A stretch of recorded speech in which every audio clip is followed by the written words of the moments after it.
and welcome. Dear students, today we will be discussing tools of genomics, which include vectors, BAC, bacterial artificial chromosome, YAC, yeast artificial chromosome, PAC, P1 derived artificial chromosome, and sequencing techniques.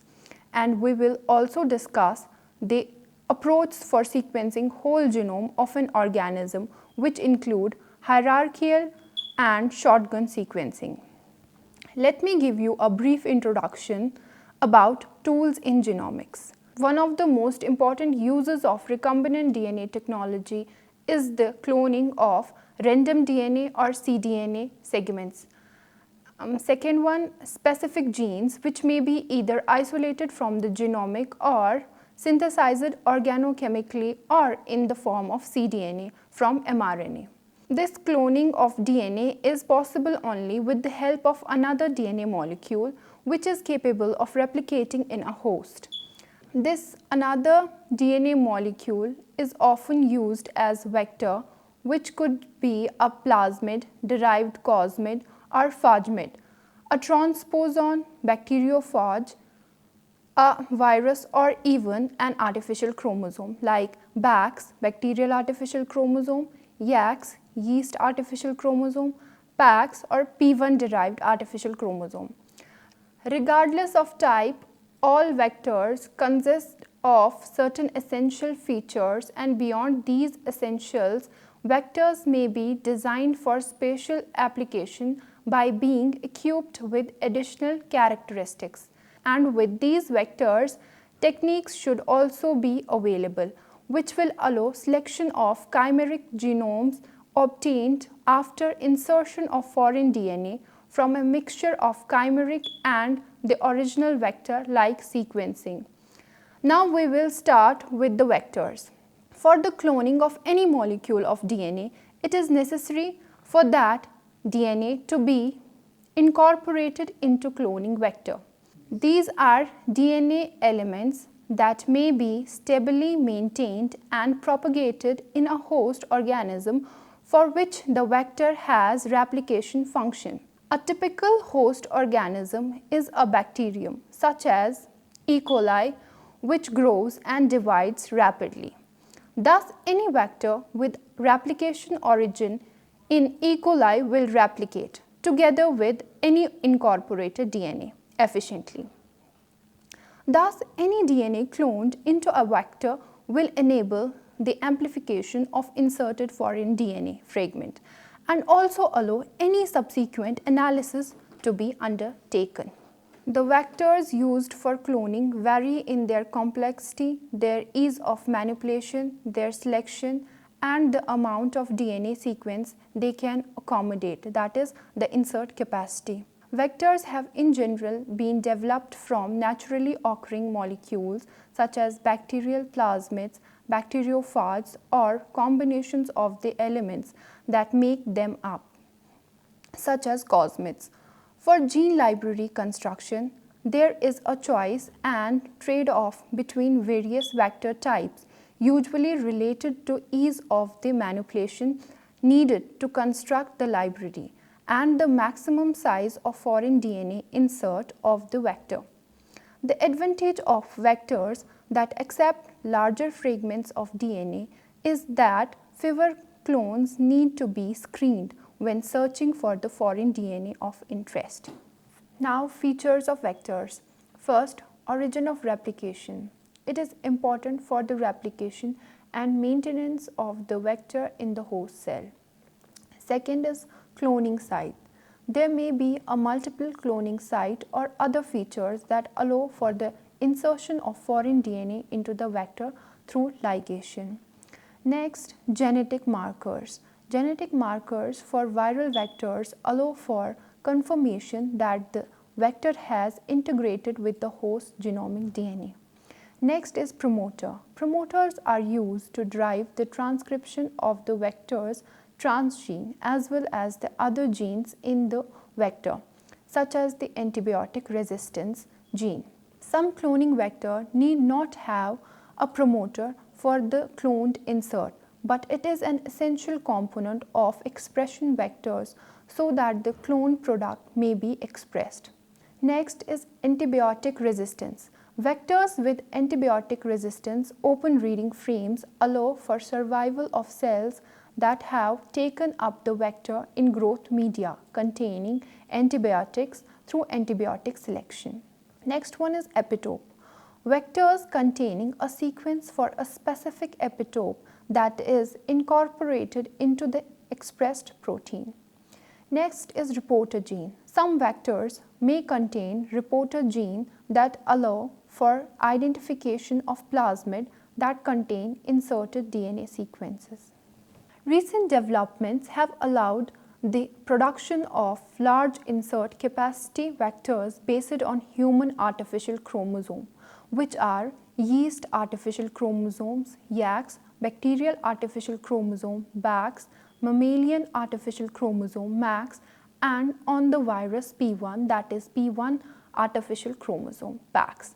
Now we will discuss the yeast artificial chromosome, YACs. A YAC is built using an initial circular DNA plasmid, which is typically cut into a linear DNA molecule using restriction enzymes.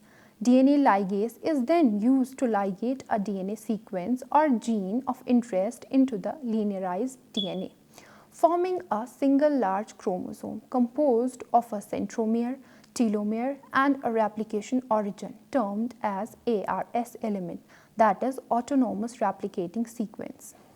YACs are replicated in yeast cells. However, the external cell wall of the yeast needs to be removed to leave a spheroplast. These are osmotically unstable and also need to be embedded in a solid matrix such as agar. Once the yeast cells are transformed, only correctly constructed YACs with associated selectable markers are replicated in the yeast strains. DNA fragments with repeat sequences are sometimes difficult to clone in bacterial-based vectors, but may be successfully cloned in YAC systems. YACs are important for their ability to clone the complete sequence of large genes or gene complexes that exceed the size limit for cloning in conventional bacterial cloning. Vectors like plasmid up to 10 kb, bacteriophages that is 15 kb, and cosmids 50 kb. Yeast artificial chromosome YACs cloning system enable the cloning of DNA stretches of 50 to well over 2000 kilobase pairs. The basic generation of linear yeast artificial chromosomes can be broken down into 6 main steps. First, ligation of selective marker into plasmid vector. Second, ligation of necessary centromeric sequences for mitotic stability. Third, ligation of autonomously replicating sequences, ARS, providing an origin of replication to undergo mitotic replication, which allows the plasmid to replicate extrachromosomally, but renders the plasmid highly mitotically unstable and easily lost without the centromeric sequences. Fourth is ligation of artificial telomeric sequences to convert circular plasmid into linear piece of DNA. Fifth, insertion of DNA sequence to be amplified up to 1000 kilobase pair. Sixth, transformation yeast colony. Now next vector is bacterial artificial chromosome. Bacterial artificial chromosome, also known as BACs, involve a cloning system that is derived from a particular plasmid found in the bacterium Escherichia coli. The use of the BAC allows large piece of DNA from bacterial or non-bacterial sources to be expressed in Escherichia coli. Repeated expression of the foreign DNA produces many copies in the bacterial cells, providing enough material for analysis of the sequence of the DNA. The BAC is based on a plasmid in E. coli that is termed as the F for fertility plasmid. The F plasmid or F vector contains information that makes possible the process called conjugation. F plasmids play a crucial role because they contain partition genes that promote the even distribution of plasmids after bacterial cell division. The bacterial artificial chromosome usual insert is 150 to 350 kilobase pairs. Backed vectors are superior to other bacterial systems based on high to medium copy number of replicons, since they show structural instability of inserts, deleting or rearranging portions of cloned DNA. However, the F vector has regulatory genes that regulate its own replication and controls its copy number. These regulatory genes include ORIS and REP-E, which mediate unidirectional replication, and PARA and PARB, which maintain the copy number to 1 or 2 per E. coli genome. These essential genes of F vector are incorporated in every Bac vector, which also has a chloramphenicol resistant gene as a marker and a cloning segment. Cloning segment includes the following sequences. First is Phage lambda cos n site, providing a fixed position for specific cleavage with lambda terminus, and lox p site, providing a position for cleavage. These two sites allow generation of ends that can be used for restriction site mapping to arrange the clones in an ordered array. Second one, two cloning sites, HIN3 and BAM-H1. Third one is several cytosine plus guanine rich restriction sites like NOT1, EAG1, XMA1, SMA1 and SFI1.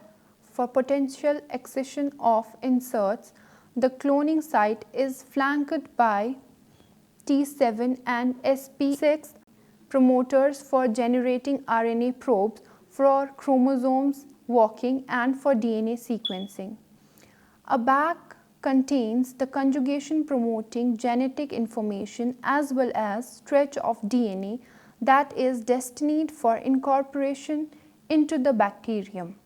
The foreign DNA, for example, portion of human genome, is flanked by sequences that mark the boundaries of the insert.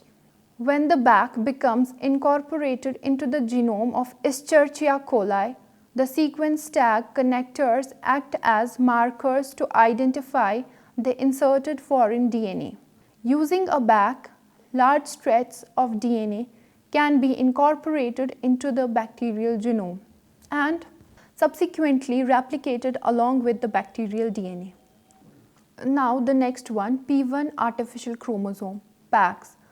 Phage artificial chromosome or P1 derived artificial chromosome is a form of chromosome derived through biological manipulation, and it originates from a phage instead of a plasmid.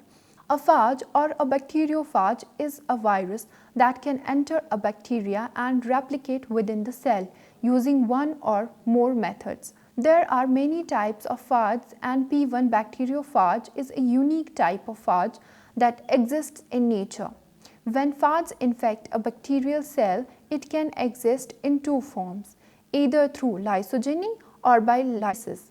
In lysogeny, the phage exists in a similar manner to the bacterial plasmid and in a circular form. While existing in this form, the phage can replicate without destroying the cell. However, during the lysis phase, the phage can destroy the cell, it inhibits and will create new particles as well. Phage can exist in both these forms, but its unique feature lies in its existence as an independent entity within the cell rather than incorporating itself with the host chromosome during the phase of lysogeny. Thus, it acts like a plasmid during its existence and therefore can replace the function of a plasmid during process, which entails this feature. However, the scientists consider P1 derived chromosome to contain features of both plasmid and F factor, which is a unique plasmid-like DNA sequence used in creating bacterial artificial chromosomes. They can carry large amounts, about 100 to 300 kilobases of other sequences for a variety of bioengineering purposes. It is one type of vector used to clone DNA fragments, 100 to 300 kilobase per insert size, average 150 kilobase pair in Escherichia coli cells. Now let's talk about the construction of Bacs through electroporation. During the construction of Bacs, P1 phage containing cells will undergo a process known as electroporation, which will increase the permeability of the cell membrane and allow DNA material to enter the cell and couple with the existing DNA. This process will give rise to Bacs, and from there onwards, the Bacs can replicate within the cell through lysogeny without destructing the cell or incorporating into rest of the chromosome. Now we will shift our focus towards sequencing techniques. Sequencing is the process of determining the exact order of nucleotides in a DNA or RNA molecule. It involves any method or technology to determine the order of bases adenine, guanine, cytosine, thymine in case of DNA, and uracil in case of RNA. The advent of rapid DNA sequencing methods has greatly accelerated biological and medical research and discovery. Now, we will discuss the approach for sequencing the whole genome of an organism. There are two general strategies for sequencing a complete genome.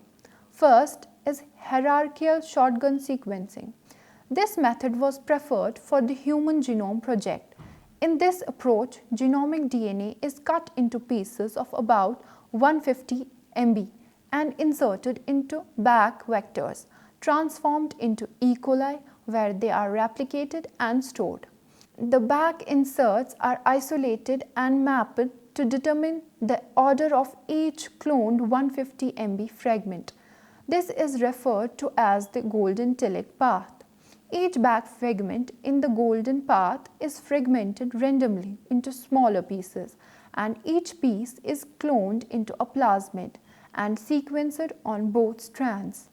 These sequences are aligned so that identical sequences are overlapping. These contiguous pieces are then assembled into finished sequence once each strand has been sequenced about 4 times to produce 8x coverage of high quality data. The advantage to the hierarchical approach is sequencers are less likely to make mistakes when assembling the shotgun fragments into contigs as long as full chromosomes. The reason is that the chromosomal location for each Bac is known and there are fewer random pieces to assemble. The disadvantage to this method is time and expense. Now the another one is shotgun sequencing. The method developed and preferred by Celera is simply called shotgun sequencing. This approach was developed and perfected on prokaryotic genomes, which are smaller in size and contain less repetitive DNA. Shotgun sequencing randomly shares genomic DNA into small pieces which are cloned into plasmids and sequenced on both strands, thus eliminating the back step from the HGP's approach. Once the sequences are obtained, they are aligned and assembled into finished sequences. The shotgun method is faster and less expensive, but it is more prone to errors due to incorrect assembly of finished sequence.